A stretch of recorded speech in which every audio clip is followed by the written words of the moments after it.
समाजों में देखे थे तो कुछ अर्थवाद वाक्य भी होता है, किसी को निंदा करके तो उससे हटा के अच्छी चीज़ में लगाना भी होता है।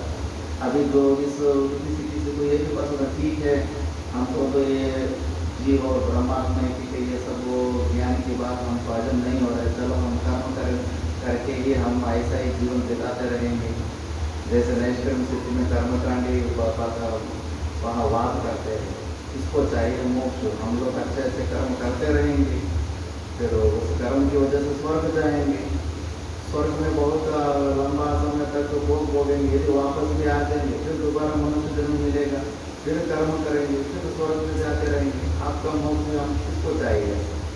फिर वहाँ सुरेश्वराचार्य ने बताया कि देखो इस गोलोक में पुण्य से अधिक पाप कमाने का ही संभावना अधिक है। उन्होंने यज्ञ आदि का दृष्टांत दिया, इतना अच्छा शुभ कर्म यज्ञ आदि करते समय भी बहुत चीटियाँ मर जाएंगे, बहुत मच्छर आदि उस अग्नि में आहुति होकर हिंसा होकर मर जाएंगे। इसलिए सबसे अधिक पाप ही कमाएंगे, वो आशा मत रखना कि वो लोग में आकर हम पुण्य ही ज़्यादा कमा सकते, इसलिए वो परमानेंट सोल्यूशन नहीं है। फिर इसलिए उस कर्म में जो आसक्ति किसी को बढ़ जाएगा, फिर उसको निंदा करने के लिए तीसरा मंत्र आ रहा है, असुरिया नाम ते लोका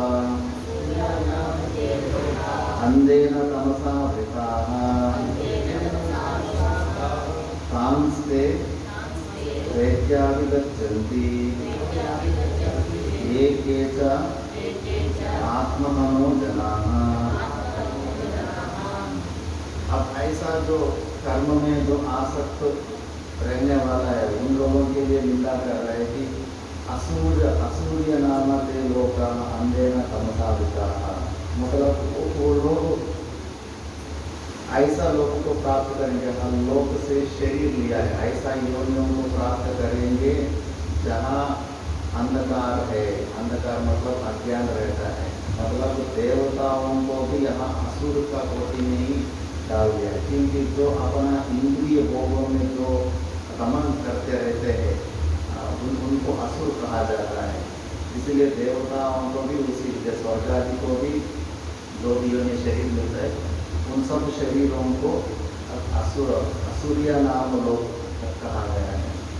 फिर ताम ते प्रेत्याभिगच्छन्ति ये केच आत्मनो जनाः, यदि वो कोई उसी कर्म मार्ग को अच्छा मानकर उसमें यदि जाएंगे तो फिर वो लोग ऐसा आत्मा को हत्या करके वो लोग ऐसा अंधकार रूप लोगों में प्राप्त करेंगे, ऐसा होता है। उसी को अभी हम भाष्य में देखेंगे। अतः इदानीं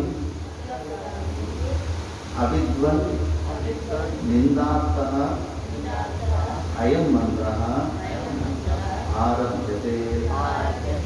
असुर्याः परमात्मा भावम् अद्वयम् अपेक्ष्य देवादयः अपि असुराः तेषां च स्वभूता लोकाः असुर्या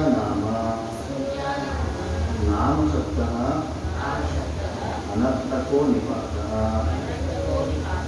ते लोकाः कर्मफलानि लोक्यन्ते दृश्यन्ते भुज्यन्ते इति जन्मानि।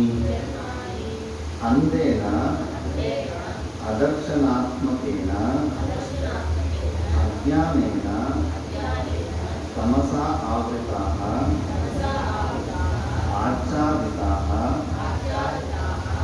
तान् स्थावरान् तान् प्रेत्य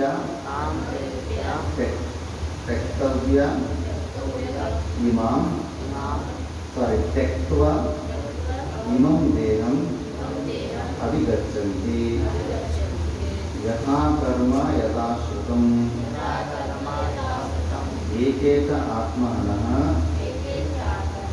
आत्मानं ज्ञन्ति इति आत्मनः।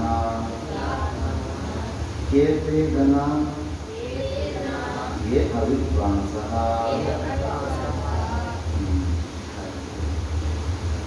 इदानीम् अविद्वन् निंदार्थः अयं मंत्रः आरभ्यते। जो अज्ञानी को निंदा करने के लिए इस मंत्र को आरंभ करते हैं। जैसे जब निंदा करते हैं माता पिता को तो सब बच्चे समान रूप से ही प्रेम रहता है, लेकिन जो ठीक अच्छा से दिनचर्या है वो जीवन में बहुत आगे बढ़ रहा है, उनको अधिक ध्यान नहीं मिलेंगे। जो भले जो कम परफॉर्मेंस करते रहते उन्हीं को अधिक तो ढांकते रहते। ढांकने का ये उद्देश्य नहीं कि उनके प्रति द्वेष है, तो चाहते हैं कि कम से कम ये ढांकने की वजह से ये भी थोड़ा अच्छा परफॉर्मेंस करे जीवन में, वही उद्देश्य रहता है। यहाँ भी ऐसा है, शास्त्र अज्ञानी को निंदा करे मतलब अज्ञानी लोग पसंद है ही नहीं। जो गलत चीज को पकड़ा है उसको छुड़ाने के लिए चतुर्वर्णाश्रम में भी ऐसा ही समझना चाहिए। जैसे किसी को कोई भेदभाव करने के लिए कोई इच्छा नहीं रहता है, कभी कभी ब्राह्मण ऊपर के वर्णों से अधिक को प्रशंसा होते रहते हैं। इसका मतलब ये नहीं कि नीचे वालों से द्वेष रखता है, मतलब नीचे जो शूद्र आदि योनि में है उससे ऊपर उठने की इच्छा से वहाँ कुछ चीज़ों को निंदा करना पड़ता है। मतलब कुछ योनियों को ये योनि ठीक नहीं, जिससे आप अपग्रेड होना चाहिए, वही उद्देश्य है। इसी उद्देश्य से हम यहाँ निंदा कर रहे हैं। फिर कैसे कर रहे वही मंत्र से बता रहे, असुर्या परमात्म भावम अद्वयम अपेक्षा देवादय अपि असुरा। मतलब जो अद्वैत भाव अद्वैत तत्व को जो अपेक्षा करके जो भी देवता आदि में रहते हैं वो लोग भी असुरा है, क्योंकि स्वर्ग में तो इंद्रिय भोग की वजह से वहाँ गया है, साक्षात